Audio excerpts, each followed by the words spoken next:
আমাদের পৃথিবীতে এমন আর্টিস্ট রয়েছে যারা নিজেদের অদ্ভুত আর্টকে দেখানোর জন্য এমন এমন স্ট্যাচু তৈরি করেছেন যেগুলোকে দেখলে বিশ্বাস হয় না যে এগুলো কোনো মানুষ বানাতে পারে। জানা অজানার আজকের ভিডিওতে আমরা পৃথিবীর এমনই কিছু অদ্ভুত স্ট্যাচুগুলোকে দেখাতে চলেছি যেগুলো দেখে আপনি অবাক হয়ে যাবেন। তাই ভিডিওর শেষ পর্যন্ত চোখ রাখুন। নাম্বার একে রয়েছে লন্ডন বুস্টার।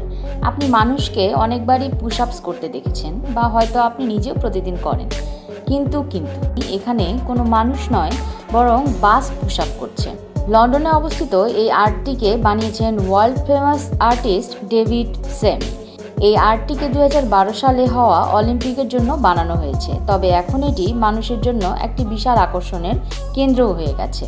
বাসটিতে লাগানো হয়েছে দুটি হাত, যেটি পাওয়ারফুল হাইড্রোলিকের মাধ্যমে উপরে এবং নিচে হতে থাকে। দ্বিতীয় নম্বরে রয়েছে জায়েন্ট বেবি। 7 মাসের এই বাচ্চাটির বিশাল স্ট্যাচুটিকে সিঙ্গাপুরের একটি বাগানে বানানো হয়েছে। এটা খুব অদ্ভুত একটা স্ট্যাচু। বাচ্চাটিকে দেখলে মনে হয় এর কোনো ওজনই নেই, বরং হাওয়াতে ভাসছে।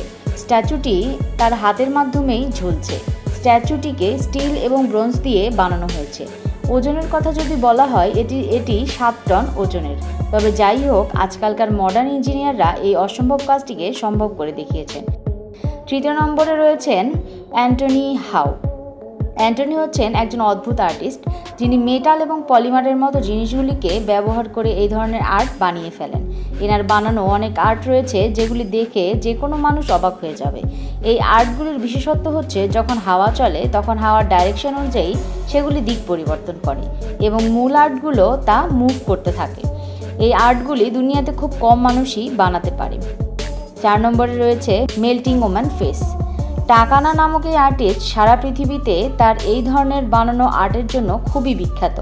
ইনি মূলত মানুষের শরীর নিয়ে স্ট্যাচু বানায়, আর তা অবশ্যই রিয়েল লাইফ কনসেপ্টকে নিয়েই বানানো হয়, যা দেখে আপনিও বিশ্বাস করতে পারবেন না এই আর্টিস্ট নিজের তৈরি এই স্ট্যাচুগুলো বেশিরভাগ সময় কোনো পুকুর বা জলাশয়ের কাছে বানায়। ভিডিওতে আপনারা যে মেয়েটির স্ট্যাচুটিকে দেখছেন, এই আর্টিস্টের বানানো আজ অবধি সবচেয়ে সুন্দর স্ট্যাচু, যা দেখে মনে হয় পুকুরটি মেয়েটির ভেজা চুলে ভরে গেছে। 5 নম্বরে রয়েছে দ্য ফ্লোটিং ট্যাপ। স্পেনে অবস্থিত এই ফ্লোটিং ট্যাপটি হচ্ছে পৃথিবীর সবচেয়ে অদ্ভুত জিনিসগুলোর মধ্যে একটি। এটাকে দেখে অনেক মানুষই চমকে যায়, বিশ্বাস করতেই পারে না যে এই ট্যাপের মধ্যে জল আসে কোথা থেকে। দেখে মনে হয় ট্যাপটি হাওয়ায় ভেসে আছে। তবে আপনাদের জানিয়ে রাখি, এই ট্যাপটিকে বানানোর জন্য একটি ট্রান্সপারেন্ট পাইপ ব্যবহার করা হয়েছে, যেটি বইতে থাকা জলের ভেতরে থাকে। আজকের ভিডিওটি কেমন লাগলো তা জানাতে ভুলবেন না। আরও নতুন নতুন ভিডিও পেতে পাশে থাকুন। ধন্যবাদ।